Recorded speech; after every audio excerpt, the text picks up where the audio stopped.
বন্ধুরা আপনাদের সামনে আরও একটি নতুন ভিডিও নিয়ে চলে এসেছি দম বিরিয়ানি কীভাবে তৈরি করতে সেটিকে আপনাদের সামনে তুলে ধরবো।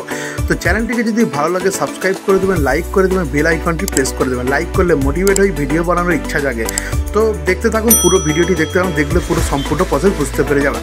তো আপনারা এখন দেখতে বিরিয়ানির মধ্যে যেসব মশলাগুলো দেওয়া হয় সেগুলোই সরঞ্জাম আপনাদেরকে দেখাচ্ছি। এর মধ্যে কী কী মশলা লাগে আপনারা যদি জেনে থাকেন তাহলে দেখতে পারেন কী কী মশলা দেওয়া আছে। তো বাড়িতে এইভাবেই করলে কিন্তু একটি সঠিকভাবে তৈরি করতে পারেন দম বিরিয়ানি। তো এর মধ্যে আলু বয়েল রেডি হয়ে গেছে, আমাদের রাইস যে চালটিকে ভাতের মধ্যে মানে ভাত হিসাবে দেওয়া হবে সেই রাইসটি রেডি হচ্ছে। তো এরখানে মাংস রেডি হচ্ছে, দেখতে পাচ্ছেন মাংসকে মশলাটা যেসব মশলাগুলো ছিল সব মশলা দিয়ে এগুলো রেডি হচ্ছে। তো আপনারা সঙ্গে থাকুন, দেখতে থাকুন। তো এরপরে নেওয়া হয়েছে, আমরা ডেকটিকে নিয়ে নিয়েছি, যে ডেকের মধ্যে আমরা বিরিয়ানিটি তৈরি করব। হ্যাঁ বন্ধুরা, যে বিরিয়ানিটি তৈরি করতে গেলে যে ডেকের প্রয়োজন হয় সেই ডেকটি। তো দেখতে পাচ্ছেন, সঙ্গে থাকুন, দেখতে থাকুন। এখন দেখছেন আমাদের যে ডেকটি নেওয়া হয়েছিল তার মধ্যে আমরা রাইসটিকে দিয়ে দিলাম। যে রাইসটি দেওয়া আছে এটি অর্ধেক রাইস প্রথমে দিয়ে দেওয়া হলো। এবারে রাইসটিকে আমরা পুরোপুরি ডেকে ভালো করে সাজিয়ে নেব। সাজিয়ে নেবার পরে কী কী দেওয়া হবে সঙ্গে থাকুন, দেখতে থাকুন। তো দেখতে পাচ্ছেন রাইসটিকে ভালো করে দেওয়া হলো। দেওয়া হওয়ার পরে এবারে এর মধ্যে কী কী দেওয়া হবে সেটিকে আপনাদের সামনে আমি তুলে ধরতে চলেছি। আপনারা সঙ্গে থাকবেন, দেখলে ভিডিওটি স্কিপ করবেন না। স্কিপ করলে পুরোটা বুঝতে পারবেন না। ভালো করে দেখে নিন, তাহলেই বুঝতে পেরে যাবেন কীভাবে দম বিরিয়ানি রেডি করা হয়।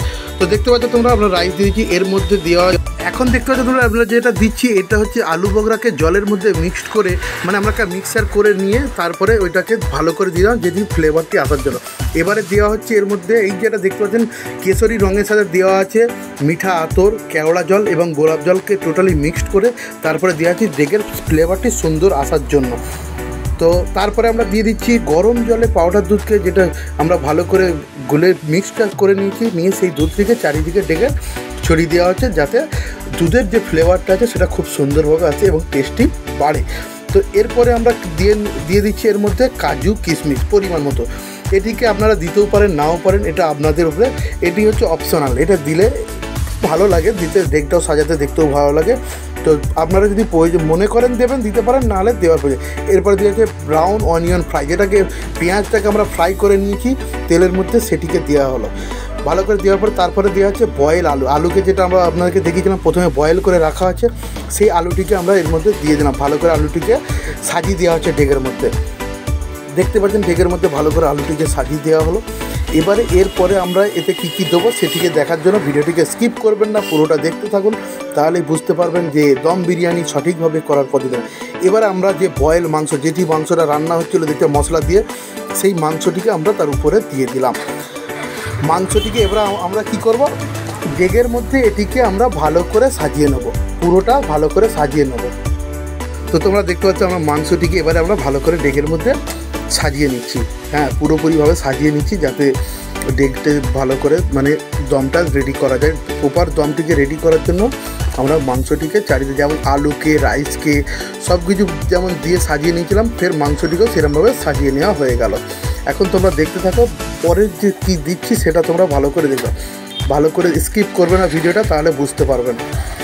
তো যে রাইসটা প্রথমে দিয়েছিলাম, প্রথমে আমরা বলেছিলাম যে বাকি যে রাইসটা ছিল সেই রাইসটাকে এর মধ্যে দেওয়া হয়ে গেল। হ্যাঁ, এর মধ্যে একটা ঘিয়ের যে শিশি দেখতে পাচ্ছেন এটাকে রাখা আছে।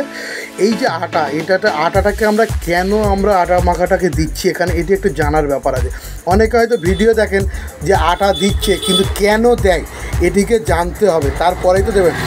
আপনাদের মনে প্রশ্ন থাকতেই পারে যে কেন দেবো আটা। এই যে বিরিয়ানির মধ্যে আমরা যে মাংস, আলু এগুলো কিন্তু পুরোপুরি সেদ্ধ আমরা দিই না, এটা কি দমের জন্য আমরা কিছুক্ষণ ওয়েট করি। তো হ্যাঁ, দমের জন্য ওয়েট করতে গেলে তাহলে কি যে আর যে বিরিয়ানি যে ফ্লেভারটা যে এর ভেতরে রাখার জন্যই আমরা এটাকে দিই। তো বাকি যে পেঁয়াজের যে বেরেস্তাটা ছিল সেটাও দিয়ে দেওয়া হবে। এবারে দেওয়া হচ্ছে বিরিয়ানি মশলা। হ্যাঁ, এটা হচ্ছে সিক্রেট মশলা, বিরিয়ানিটাকে টেস্টটাকে সঠিকভাবে আনার জন্য, সুন্দর একটা ফ্লেভার দেওয়ার জন্য এই মশলাটা দেওয়া হলো। এরপরে আবার আমরা দিয়ে দিচ্ছি সেই কেশরী রঙ, কেওড়া জল, গোলাপ জল, মিঠা আতর, যেটি মানে বাকি যেটা অর্ধেকটা আমরা রেখে দিয়েছিলাম সেটাকে দিয়ে দিলাম। এবারে আমাদের মানে ডেক এখন পর্যন্ত প্রায় পুরোপুরি কমপ্লিট হয়নি, একটু বাকি আছে। এর মধ্যে আমরা ঘি দিয়ে দিচ্ছি। এবারে দেখতে পাচ্ছেন যথেষ্ট মানে পর্যাপ্ত পরিমাণ আমরা ঘি দিচ্ছি যাতে ঘিয়ের একটি সুন্দর ফ্লেভার এর বিরিয়ানির মধ্যে থাকে। তো হ্যাঁ, এই জন্যই আমরা কিন্তু ঘিয়ের পরিমাণটা একটু বেশি দিই। তো আটাও আমাদের আটা দেওয়া রেডি আছে। এবারে আমরা যে পেঁয়াজের যে বেরেস্তাটা যেটা অর্ধেকটা আমরা রেখে দিয়েছিলাম সেটিকে আমরা এবারে দিয়ে দেবো। তো আপনারা দেখতে পাচ্ছেন এখন দিয়ে দেওয়া হচ্ছে সেই পেঁয়াজের বেরেস্তাটা। হ্যাঁ, বেরেস্তা বলতে কি বলে, এটা কি বেরেস্তা বলে, এটা অ্যাকচুয়ালি হচ্ছে পেঁয়াজকে যেটা ফ্রাই করে রাখা হয়, পেঁয়াজ এবং চিনির মিশ্রণে এটাকে ফ্রাই করে রাখা হয়। তো আপনারা দেখতে পাচ্ছেন এখন আমাদের ডেক পুরোপুরি সাজানো কমপ্লিট। এবারে আমরা কী করবো, ডেকটিকে তার মানে ঢাকনা দিয়ে আমরা ঢেকে দেবো এই কারণে দমে রাখার জন্য, দম বিরিয়ানির যে দমটাকে রাখার জন্য আমরা 30 মিনিট ডেকটিকে মানে কাঠের জালের উপরে, বিরিয়ানি অনেক রকমই হয়, গ্যাসে করে কেউ করে, কিন্তু বিরিয়ানির প্রকৃত যে টেস্ট অ্যাকচুয়াল সেটা আসে কাঠের জালের উপরেই আসে। কাঠের উনুনে রান্না করলে দেখবেন বিরিয়ানির টেস্টটা একরকম আসবে, এবং গ্যাসের উনুনে রান্না করলে কিন্তু বিরিয়ানির টেস্টটা আলাদা। তো যারা বিরিয়ানি সম্বন্ধে ভালো জানে দেখবেন তারা কিন্তু কাঠের মধ্যে করে। তো আমাদের ডেক রেডি হয়ে গেছে। এবার আমরা কাঠের উনুনে দেওয়ার জন্য আমরা ডেকটিকে নিয়ে যাচ্ছি, উনুনের সামনে নিয়ে যাচ্ছি। এখন দিয়ে দেওয়া হচ্ছে, উনুনের উপরে ডেকটিকে বসিয়ে দেওয়া হলো। উনুনের উপরে ডেকটিকে বসিয়ে দেওয়া হবে। এখন আমাদের একটা কাজ বাকি আছে, দেখবেন কী কাজ। কাঠের যে কয়লাটা আছে, কাঠ কয়লা, সেটিকে আমরা ডেকের উপরে দিয়ে দেবো। হ্যাঁ, এটি উপর থেকে এবং নিচে থেকে দুদিক থেকেই কিন্তু তাপমাত্রাকে অ্যাডজাস্ট করার জন্য এটিকে দেওয়া হয়। এটিকে না দিলে উপর থেকে মানে টেম্পারেচারটা যদি না দেওয়া হয় তাহলে দমটা ঠিকভাবে আসবে না। তো দেখতে পাচ্ছেন আমরা এখন কাঠ কয়লাটাকে ডেকের উপরে ভালো করে সাজিয়ে দিলাম যাতে দুদিক থেকেই তাপমাত্রা।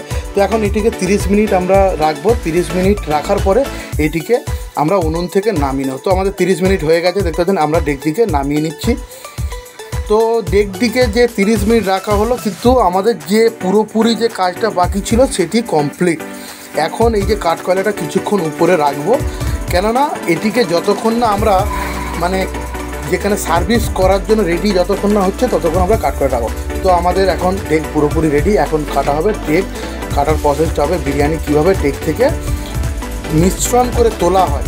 হ্যাঁ, ডেক উল্টো পাল্টাভাবে তুললে হবে না। এখানে যে চালগুলোকে রাইসগুলো দেওয়া আছে না, উল্টো যদি ঠিকভাবে সঠিক পদ্ধতি না করেন চালটি ভেঙে যাওয়ার সম্ভাবনা, যেটাকে বলে কেটে যায়।